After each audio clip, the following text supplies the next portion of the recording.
जादुई सोने का गाय दरवाजा। कुछ समय पहले की बात है। एक गांव में दो भाई राम और श्याम अपने मम्मी पापा के साथ रहते थे। राम बड़ा था और वो बहुत चालाक, घमंडी और कामचोर था। वहीं श्याम बहुत मेहनती, भोला और दयालु था। इसीलिए राम हमेशा श्याम के भोलेपन का फायदा उठाता था और उसका अपने फायदे के लिए इस्तेमाल करता था।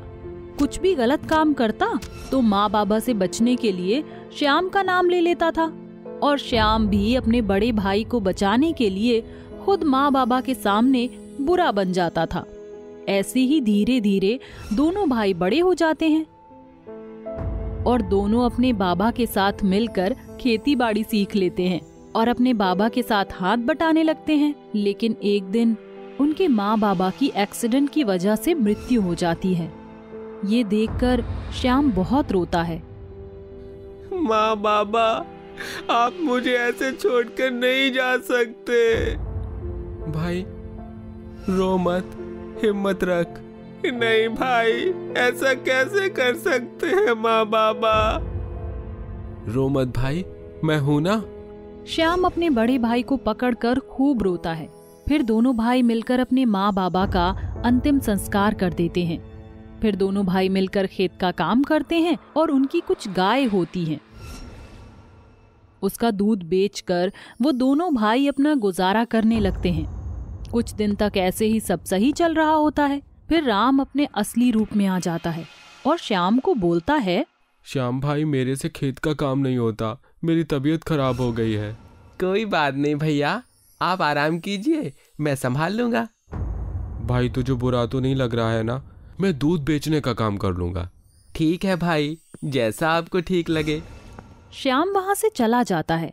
फिर राम सोचता है, कितना बेवकूफ है श्याम, मैंने बीमार होने का नाटक किया और उसने मान लिया। अब सारा काम वो ही करेगा, मैं तो चला घूमने। कौन करे इतनी मेहनत, धीरे धीरे ऐसे ही उसे सारा काम दे दूंगा। एक बार सारी जमीन का कागज निकल जाए, फिर इसे ऐसे ही बेवकूफ बनाकर पीछे की छोटी सी जमीन दे दूंगा और बाकी अपने नाम कर लूंगा। फिर शाम को श्याम खेत से आता है। सब कुछ बिखरा हुआ देखकर पूछता है, भैया आपने कुछ नहीं किया? मेरी तबीयत खराब है बहुत। अरे भाई आप आराम करो, मैं सब कर लूंगा। फिर श्याम गाय को चारा देकर घर का सारा काम करता है और खाना भी बनाता है। ऐसे ही राम खुद पूरे दिन बैठा रहता है और श्याम से सारा काम करवाने लगता है और श्याम जो पैसे कमाता वो अपने भाई राम को देता था। कुछ दिनों बाद राम श्याम के कमाए हुए सारे पैसे जमा करके अपने लिए और जमीन खरीद लेता है और जमीन के सारे कागज पर श्याम से धोखे से साइन करवा कर सारा अपने नाम करवा लिया और श्याम को छोटा सा जमीन देकर घर से धक्के मारकर निकाल देता है। श्याम रोते हुए बोलता है, हे भगवान, भैया ने मेरे साथ ऐसा क्यों किया? मैंने हमेशा उनके बारे में ही सोचा और उन्हें अपना कमाया हुआ सारा पैसा दे दिया। भाई ने तो मेरे सारे पैसे भी रख लिए और धोखे से मेरे से सारी जमीन पर साइन करवा लिया था। उन्होंने मेरे साथ ऐसा क्यों किया?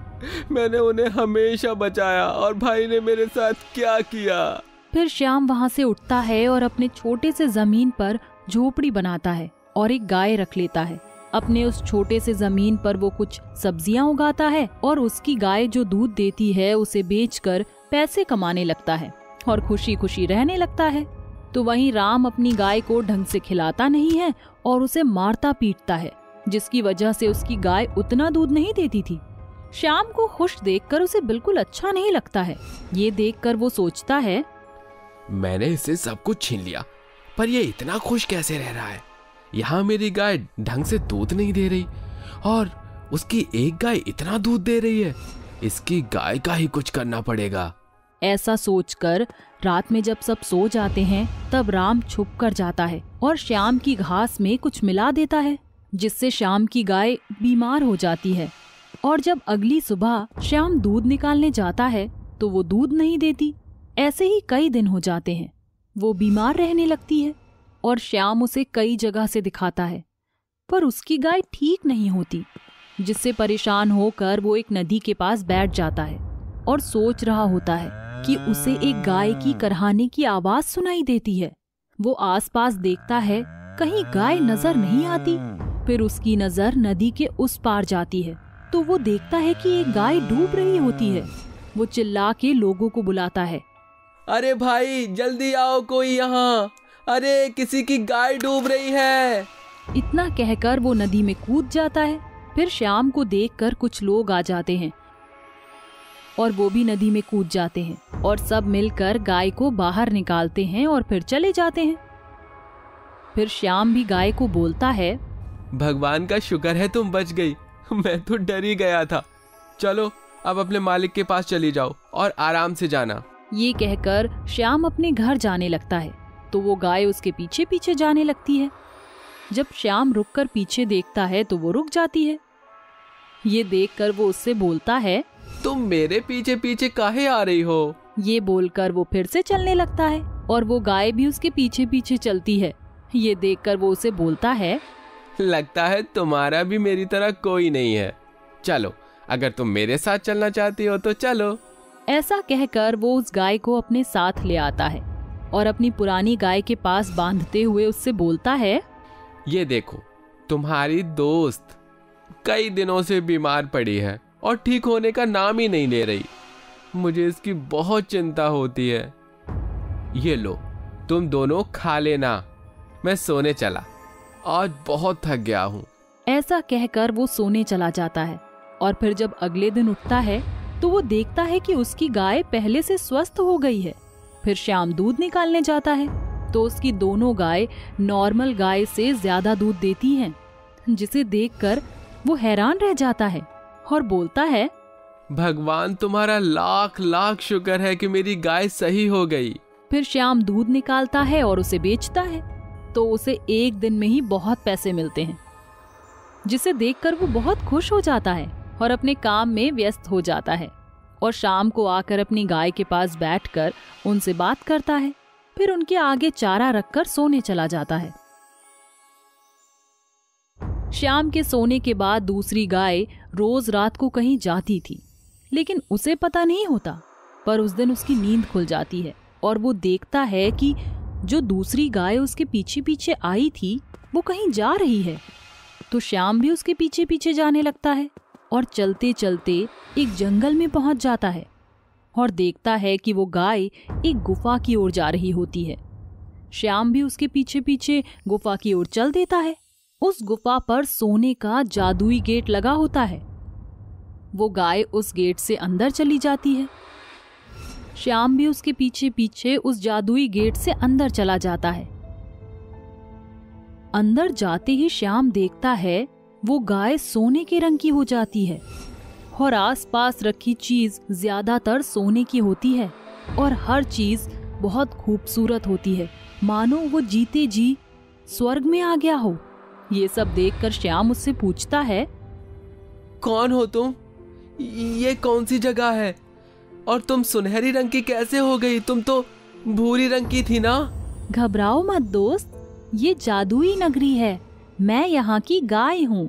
मैं गलती से इस जादुई गेट से बाहर चली गई थी, जिसकी वजह से अब मैं यहाँ सिर्फ रात को ही आ सकती हूँ। और तुमने मुझे बचाया था। तुम बहुत भले आदमी हो। मुझे सब पता है तुम्हारे साथ क्या क्या हुआ है। तुम्हारे दुष्ट भाई ने तुम्हारे साथ क्या क्या किया है। हाँ दोस्त, वो तो है। इसलिए जब मैं तुमसे मिली तो मैंने सोचा कि अगर मैं धरती में आ ही गई हूँ तो अपनी दुनिया में वापस जाने से पहले तुम्हारी मदद करके जाऊंगी। तो तुम यहाँ से अपनी जरूरत के हिसाब से सोने की अशर्फियाँ ले लो, तुम्हारे काम आएंगे। और हमें सुबह होने से पहले यहाँ से जाना है। ठीक है दोस्त। ऐसा कहकर श्याम वहाँ से सोने के कुछ सिक्के उठा लेता है और गाय की पीठ पर बैठकर गुफा से बाहर निकल जाता है और अपने घर आ जाता है। घर पहुंचकर वो गाय श्याम से बोलती है, श्याम, तुम मुझसे वादा करो कि ये बात राज रखोगे और किसी को नहीं बताओगे। ठीक है दोस्त। फिर श्याम उस सोने के सिक्के को बाजार में बेच देता है और उससे जो पैसे मिलते हैं उससे वो खेती के लिए जमीन खरीदता है और अपने लिए बड़ा सा घर खरीदता है फिर जब उसे पैसे की जरूरत होती, वो उस गाय के साथ सोने के जादुई दरवाजे से दूसरी दुनिया जाता था और ढेर सारे सोने के सिक्के ले आता था। ऐसे ही देखते देखते श्याम बहुत अमीर हो जाता और गांव के लोगों की भी मदद करने लगता है। ये सब देखकर राम को उस पर शक होता है, तो वो एक दिन रात में श्याम का पीछा करते करते उसी जादुई दरवाजे से गाय और श्याम के साथ अंदर चला जाता है, जिसके बाद श्याम और वो गाय तो बाहर आ जाते हैं, पर राम उसी में हमेशा के लिए बंद हो जाता है।